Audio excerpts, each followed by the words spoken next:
The Premier League is the most lucrative football league in the world, with club spending reaching billions every single season. But that number could be reduced very soon, with a new spending cap being discussed by all 20 clubs. Teams like Manchester City, Chelsea and Manchester United are known for their excessive spending in the transfer market. The Blues, in particular, over the past 18 months, have spent over £1 billion on new players since Todd Bowley took over from Roman Abramovich. Everton and Nottingham Forest have both been slapped with charges in relation to profit and sustainability breaches. But the proposed new spending cap could put an end to such violations. As with all Premier League votes, the rule change needed 14 of the 20 clubs to agree. And as it was reported by the Mirror's John Cross, Manchester United, Manchester City and Aston Villa are believed to have voted against the proposals, while Chelsea abstained. But the idea was still passed at a meeting of the top flight clubs in London. Prem bosses have been keen to stress that nothing has been agreed, and the clubs only voted to explore the principle further at the annual general meeting in June. The new system is known as anchoring and is based on the idea of ensuring the top flight remains competitive. Clubs would not be stopped for paying a star player, but original proposals were to ensure they could not pay more than 4.5 times what the bottom club earns from TV rights.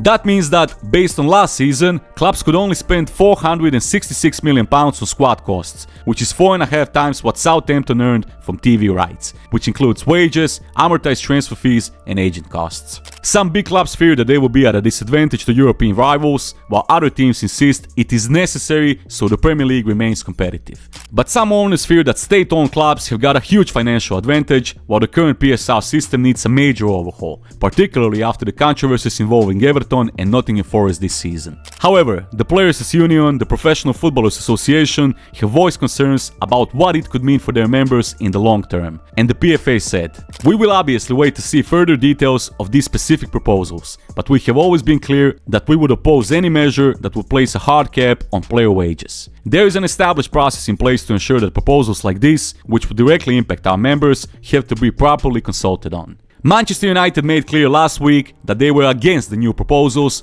and would not be voting for them. But what are your thoughts? Is it time for the Premier League to introduce the salary cap? Write down in the comments.